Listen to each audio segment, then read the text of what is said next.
মন্ত্রী রঞ্জিত দাসের হাত ধরে লক্ষ্মীপুরে উদ্বোধন হলো এমএলএ কাপ 2024। প্রতিযোগিতাকে ঘিরে এলাকায় থাকা মানুষের মধ্যে আনন্দের জোয়ার পরিলক্ষিত হয়েছে।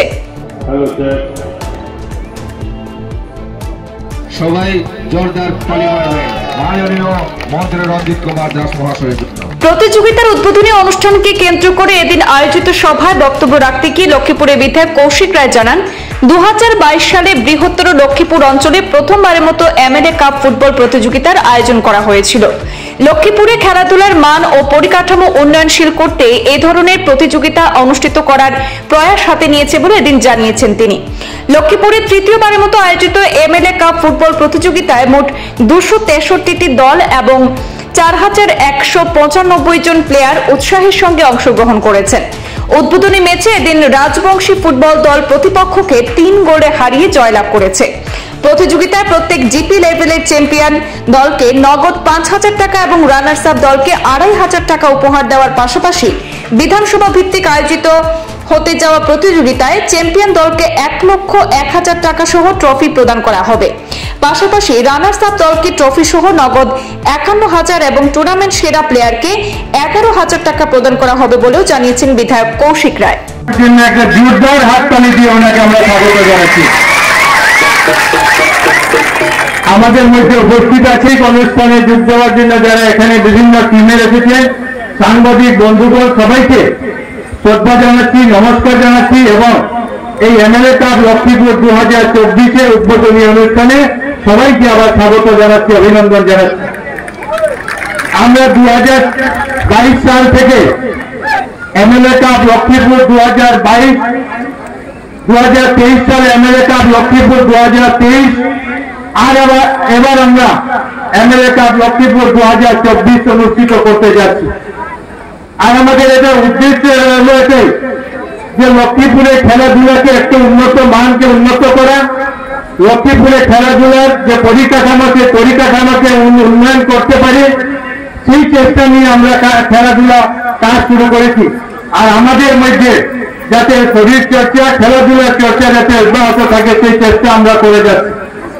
আর এটার জন্য আপনাদের যেভাবে প্রত্যেক নাগরিকদের আমরা সাহায্য সহযোগিতা পেয়েছি, এই জন্য আপনাদের সবাইকে ধন্যবাদ জানাই। আর আগামী দিনে এই চ্যাম্পিয়নশিপকে যাতে সফল করতে পারি এই জন্য আপনাদের সবাইকে আমরা সহযোগিতা কামনা করছি।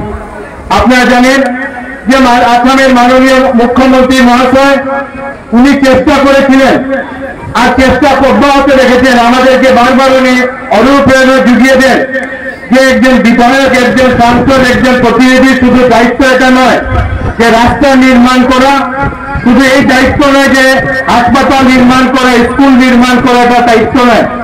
উনি আমাদেরকে বলেছিলেন, নির্দেশ দিয়েছিলেন যে আমরা যাতে আমাদের এলাকার মানব সম্পদকে এগিয়ে নেওয়ার কাজ করি, হিউম্যান রিসোর্সকে এগিয়ে নেওয়ার কাজ করি এবং এই নির্দেশ মতে মাননীয় মুখ্যমন্ত্রী মহাশয়ের অনুপ্রেরণায় আমরা বিগত 3 বছর থেকে এই খেলাধুলার এই প্রজ্ঞাযোজনার মাধ্যমে আমরা আমাদের খেলাধুলার উন্নয়নের জন্য খেলাধুলার চেষ্টা আমরা করে গেছি।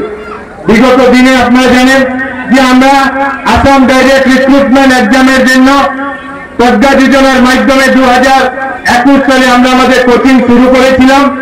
আর আমাদের এই কোচিং থেকে আমরা যখন কোচিং করেছিলাম আমাদের এখান থেকে 953 জন ছাত্রছাত্রীর মধ্য থেকে 119 জন ছাত্রছাত্রী दिखाई के जरिए भी और आपको आपका टैलेंट दिखाने का ठन के जरिए जो मौका मिल रहा है इसको आप इसको पूरा से पूरा इसको फायदा लीजिए और हमारे तरह कोई भी सेवा हो आपके लिए करने के लिए तो हम तैयार हैं।